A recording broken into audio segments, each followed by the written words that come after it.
So, as I mentioned in my review of Raiders of the Lost Ark, the Indiana Jones franchise, from what I've gathered online, there are only really two great movies out of that franchise. That being the first one, Raiders of the Lost Ark, and the third one, The Last Crusade.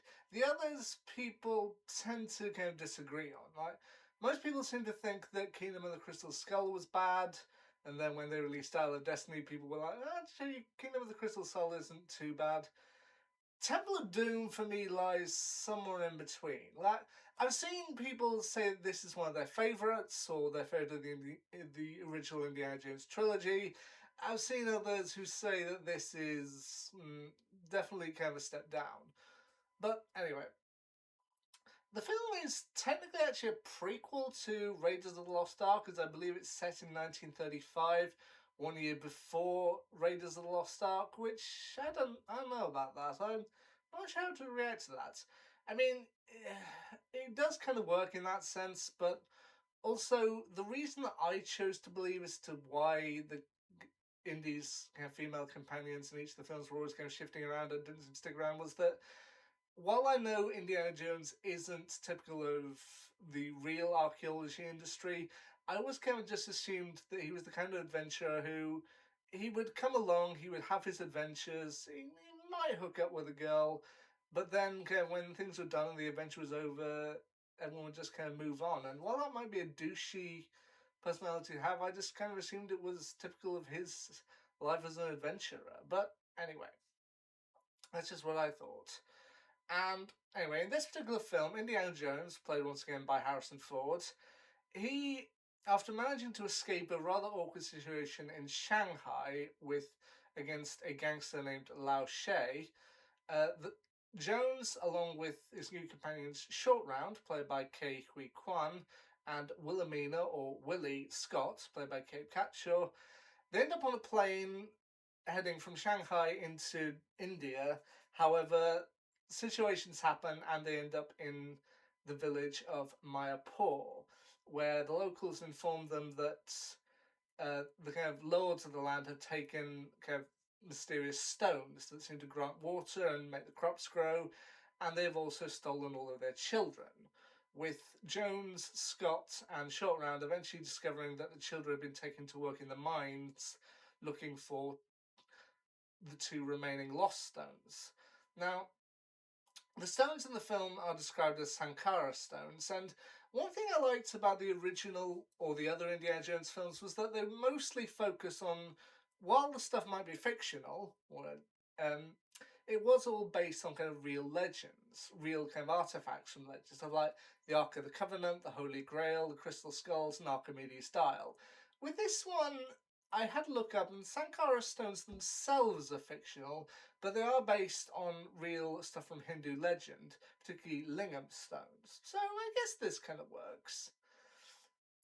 And one thing that I didn't mention in the previous review, in my review of Raiders, was that while the films are very much kind of you have your favourites, or the Indiana Jones franchise did manage to give us a lot more than that in terms of also several Mythbusters episodes, which are quite entertaining, with items such as whether you can slam a flagpole into the front spokes of a motorcycle and have them flip out, whether you can swing across a gap on a bullwhip, or in terms of this film, whether you can jump out of a multi-story building and survive by falling through awnings, or whether you can survive a parachute jump height from a plane using a life raft instead of parachute, to which apparently, yeah, that's not happening. Like, while the life raft might be able to slow your descent, there are many more complications that would make a parachute jump using a life raft instead of parachutes utterly impossible. To which I'm sad about that, but at the same time, they did manage to make it entertaining. Also, one detail I hadn't known about until I kind of looked up the film after viewing it was that apparently the club where Willie is performing in the beginning of the film, the name of that club is Club Obi-Wan.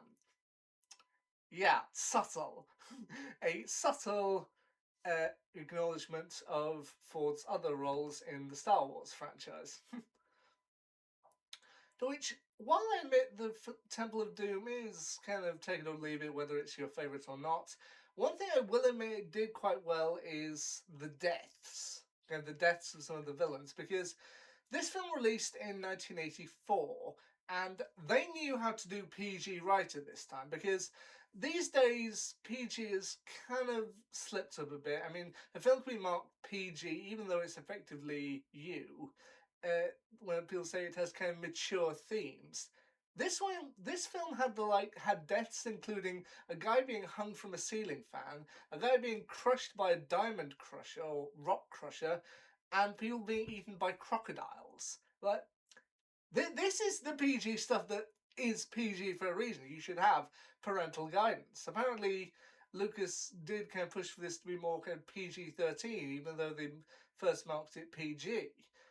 And this one does have some good points. I will admit, I have heard people kind of criticize Ke Huy Quan for his role in this as Short Round. I mean, the actor was in stuff like The Goonies, which I've only seen once. I'm not sure I entirely remember him being in there, but I do know that he later came back when he was an adult for the Michelle Yeoh film Everything Everywhere All at Once. So this is early in his career. I think I can cut him some slack. He did turn out to be a good actor. There's also the main character in the film of Mola Ram, played by Amrish Puri, and an adolescent Maharaja of Pankot named Zalim Singh, played by Raj Singh, although he's dubbed in some things by Katie Leigh, possibly to make the character sound younger. And ultimately, Indiana Jones, Willie, and Short Round discover that the children are being forced to work to recover the two remaining Sankara stones buried deep within the mountain. And they're being forced into this by thuggy cultists. Which, yeah, some of this is kind of awkward to think about, especially as how Hindus feel about this, given that this is kind of partially representing their religion. And I don't really want to talk too much about that. But ultimately, I think if you enjoy this film and it is your favourite of the Indiana Jones franchise, that's fair enough. I do personally think that the other two, as I said, are probably better, those being Raiders and Last Crusade, but there you go, that's just me. What do you think of Temple of Doom? Is it your favourite, or do you prefer one of the other ones? Let me know what you think. Anyway, the last film after review of the original Indiana Jones franchise is The Last Crusade. What do I think of that? Well, we'll have to wait and see. And until then, see ya.